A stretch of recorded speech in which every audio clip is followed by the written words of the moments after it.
Now, it is just coming up to 20 to 8, and it was the film that brought stammering into the spotlight. And for Colin Firth, the King's Speech earned him an Oscar.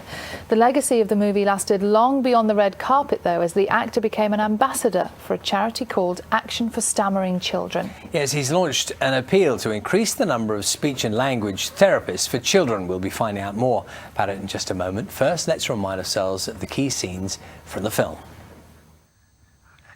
Don't know. Right, I don't, yeah. I stammer. But no one can fix it. I'll bet you that you can read flawlessly right here, right now. To be or not to be. That. Can't be. I haven't finished yet.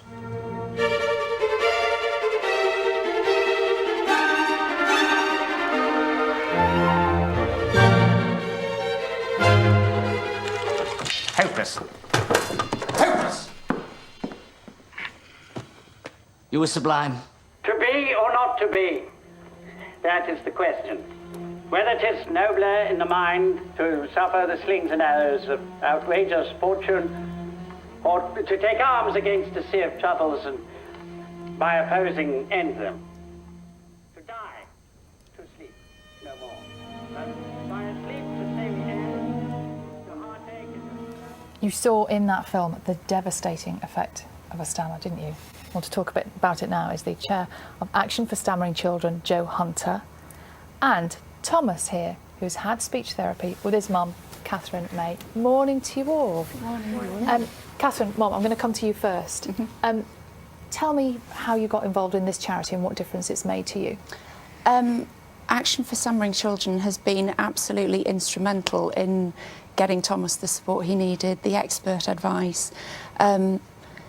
Communication is a fundamental human right, and as a parent to watch your child suffer with a stammer and not be able to communicate, it's absolutely heartbreaking. So to have the support of a charity like Action for Stammering Children has just been fantastic as a parent, to have experts to call upon for that. Thomas, can you tell us a bit about the help they've given you?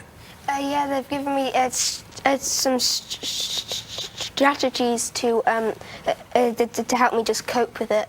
OK, like what? What kind of things do you do? What are the things that help? Like I take a deep breath before so I don't stammer quite a lot. And can you remember, your mum was talking about in the past when things were a lot more difficult for you. What was it like then? Well, I think, it's a difficult one for a child to be able to talk about. I think, Thomas feels that working with the charity, they've really helped give him a voice, haven't they? And the confidence and, just having people who are on his side to offer the support and understand him. Thomas, lots of people at home will be watching this and thinking, my goodness me, there is a 10-year-old lad on the telly, sitting on this famous sofa, saying, talking about stammering. That's an incredibly brave and grown-up thing to do. Do you realise that? Yeah. You feel very lucky, don't Yeah, you? I feel extremely lucky. Why do you feel lucky? I feel lucky because I want to give, because I've had all this help, and I want to give help to people who are less fortunate than me. Well, that's Joe. That's an amazing thing from a 10-year-old to say that. But the point is that a lot of people struggle over the years with who to go to. Is there help available? Is it getting better? Absolutely. Well, that's what we're trying to do. That's the point of our appeal, is that we want to help more children across the country. We know that there's 150,000 children out there that need our help, and that's specialist help.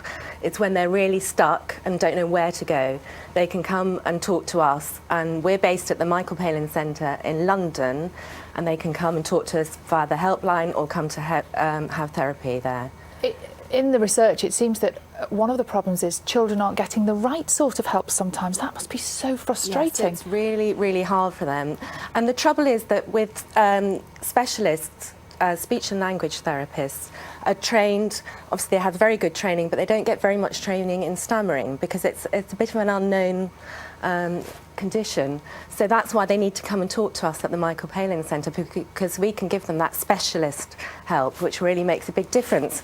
And we can see more people like Thomas. So that's why we've launched our appeal to raise £1.5 million over 3 years so that we can get therapy to people like Thomas, but also help train more therapists. Catherine, Thomas talked a bit about some of the techniques. When you were trying to research this, I mean, presumably did you try and start doing it on your own without outside help to begin with? Yeah, I mean, I came across the charity Action for Stammering Children, and it was really through them that I was able to find out where to go for the expert help.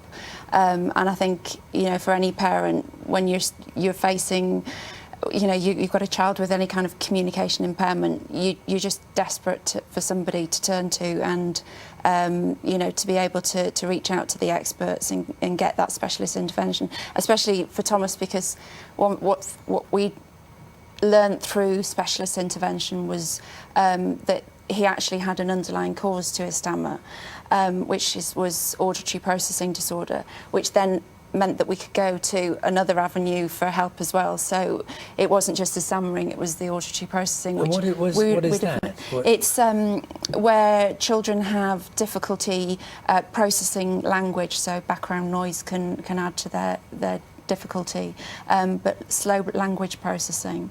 But again, it's a specialist field which we would have never found had it not been for the intervention of the experts through the charity.